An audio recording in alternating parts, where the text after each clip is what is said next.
El congresista Mulder ha dicho, por ejemplo, que tenemos que evitar que sean vientres de alquiler. Entonces lo que hay que hacer es buscar el vientre de alquiler 2 años antes. ¿El hecho del plazo soluciona el problema del vientre de alquiler? No, presidenta, y lo ha dicho el propio congresista Mulder en su intervención. El congresista Mulder dice, lo que pasa es que buscan los vientres de alquiler y entonces los rematan, ¿no es cierto? Entonces quien quiere ser regidor, quien quiere ser congresista, paga, ¿no es cierto? Y entonces el requisito de 2 años antes, ¿cómo va a eliminar el hecho de que se pague, presidenta? Pagan antes. O pagan un porcentaje, o pagan una decisión. Igual pueden pagar. De hecho, el problema de fondo son las campañas millonarias. Y para eso hay proyectos de discusión en este Parlamento, presidenta. El congresista del Castillo, entiendo el congresista Gilbert Violeta, yo también hemos presentado proyectos de ley para pedir que se limite el gasto en las campañas. Y que se diga, por ejemplo, que los partidos políticos no pueden pagar publicidad en la televisión. ¿Por qué, presidenta? Porque son, por supuesto, congresista Mulder. Presidenta, el tema del gasto de campaña ya es un tema que tiene que ver incluso con recursos públicos, no es parte de esta discusión, pero en fin. Pero el tema del vientre de alquiler sí cambia bastante. Porque una cosa es un partido que en las encuestas y faltando pocos meses para el cierre aparezca con 20 o 25% de preferencias, cuya tarifa es mucho más alta para el reclutamiento, que 2 años antes en las que todos están parejos. Y entonces en ese caso el compromiso que tiene la persona que supuestamente está buscando un vientre de alquiler va a tener que ser un compromiso que lo va a tener que asumir si ese partido no prende. Así que eso de que voy a ver cómo van en las encuestas y según eso me voy metiendo, eso sí se cortaría. Entonces el vientre de alquiler perdería de todas maneras el valor que supuestamente ahora tiene. Gracias, presidenta. Entonces vamos a bajar el costo de la acción, pero finalmente igual hay un tema de corrupción, eventualmente, que no se está cortando con este punto.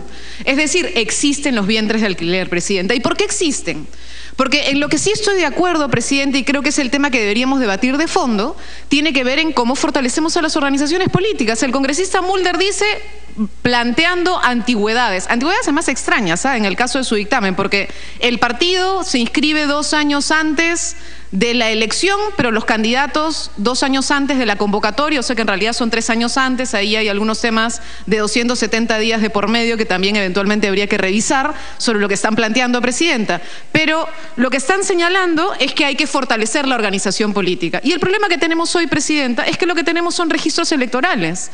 El señor Luna acaba de inscribirse con unos cuestionamientos enormes a OMPE. Ha salido en la prensa, nadie tiene claridad de si OMPE ha revisado realmente o no ha revisado realmente, si es que las personas que tienen mucha plata, plata como cancha, plata que no sabemos de dónde viene, plata que termina entregándose a la política, presidenta, esto, ¿cómo se controla? No tenemos capacidad de controlar.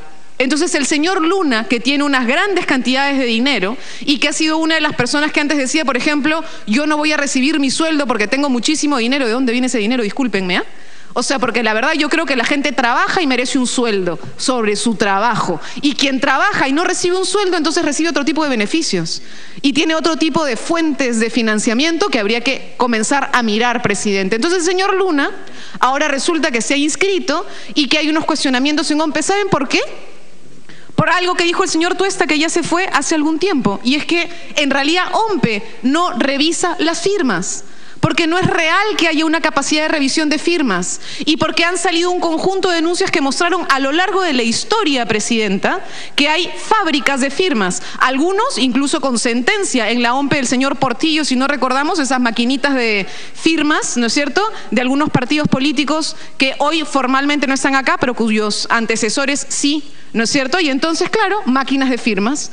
Y entonces, presidente, el hecho de obligar a que las personas estén 2 años antes inscritas en maquinarias de firmas es algo que garantiza la solidez de los partidos políticos, no. Y creo que el congresista Mulder tampoco lo cree.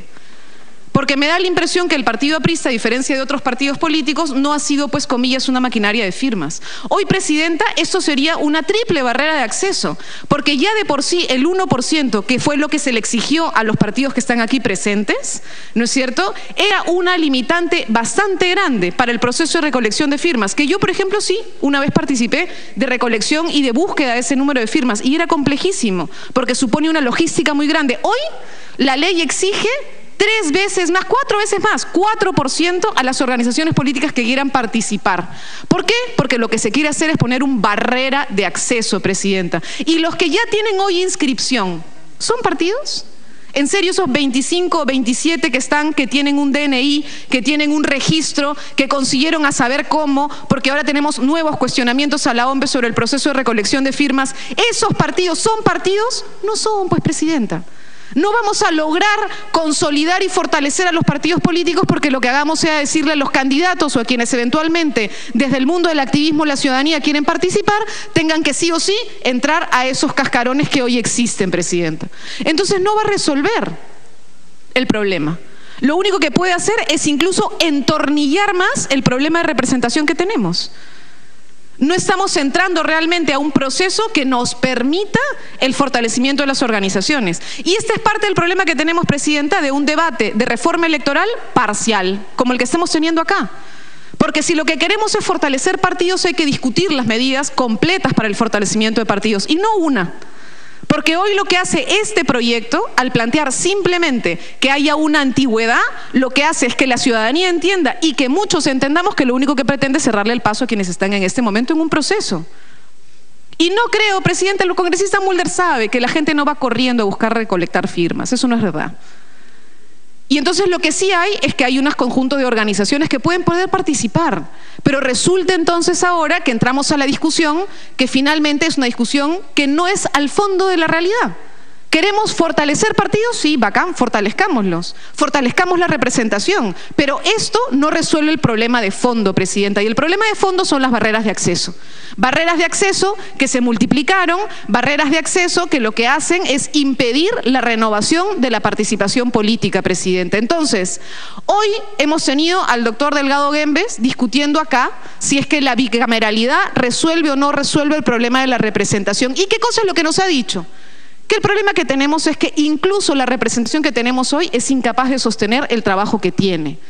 ¿Por qué? Porque no estamos entrando a resolver los problemas de fondo, presidente. Entramos solamente por cosas parciales. Y en este caso hay una discusión parcial sobre lo que sí es un problema de fondo, pero de aprobarse como se pretende aprobar, lo que termina haciendo es cerrar y poner un bloqueo más de barrera de acceso, presidenta. Si es que quisiera, por ejemplo, una legislación, decir que se compruebe que por lo menos 2 años antes las personas que quieren participar se conozcan, entonces, bueno, tú puedes tener organizaciones que pueden estar, porque los procesos de recolección de firmas, presidenta, duran mucho tiempo. Tienes 2 años de recolección de firmas, a veces 3 años de recolección de firmas, pero eso no vale, ahí no existía una organización.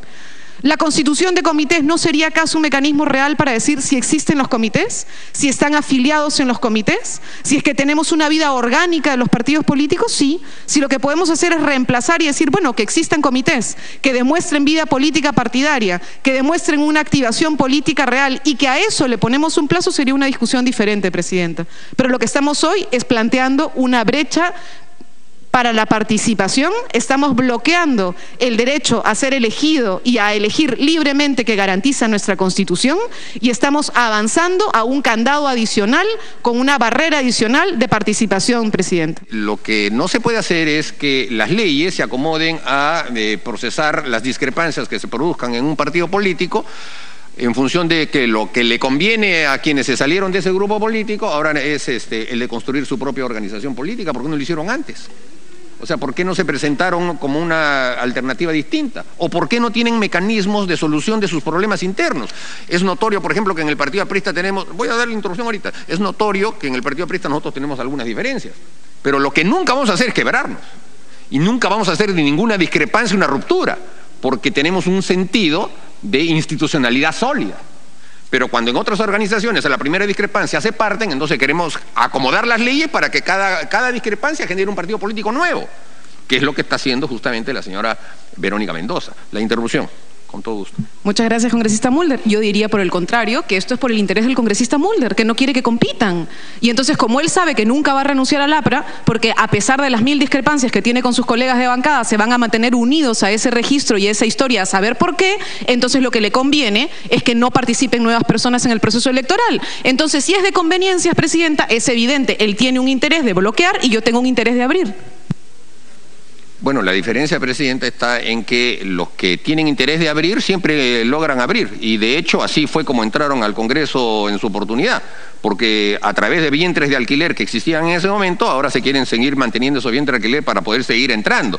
Y la idea no es cerrar. Hay 24 organizaciones políticas inscritas, Presidenta, y varias de ellas estarían deseosas de contar con la participación de la congresista Glave, de los integrantes de Nuevo Perú, porque obviamente pues ya tienen cierto nivel de conocimiento y los van a reclutar. O sea que por eso no se preocupe. Van a tener de todas maneras de los partidos inscritos, pero por lo menos establezcamos que esa opción la tengan que asumir 2 años antes, siquiera pues, 2 años antes ya está. Y entonces, si pasaron los 2 años y se dan cuenta que esa organización no la pueden manejar o porque no les gusta, porque los dirigentes le ponen condiciones, bueno, caballero nomás, pues se escogieron mal, pero no que esto se pueda hacer hasta el día anterior de las elecciones, Presidenta.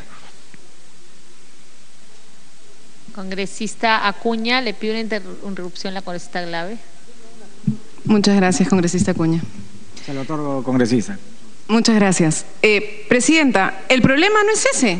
El problema es que no se tiene por qué forzar a entrar a una organización que hoy no es una organización política y que todos sabemos que no son organizaciones políticas la gran mayoría. Lo que son registros. Y entonces lo que se pretende hacer es forzar a la entrada a un registro, no a una organización. Yo tengo una organización, Presidenta, que lleva más de 1 año en un proceso de formación. Entonces no es que no tengamos una organización, es que lo que se está diciendo acá es que hay barreras de acceso por el mecanismo que hoy se plantea decir que es el que legitima a una organización política. Y lo que queda clarísimo, Presidenta, es que el mecanismo que hemos escogido lo que hace es tener maquinarias de recolección de firmas con muchísimo dinero, cuestionadas con OMPE, como se han cuestionado prácticamente todas las inscripciones, Presidenta, y no fortalecer organizaciones políticas, que eso sí queremos hacer.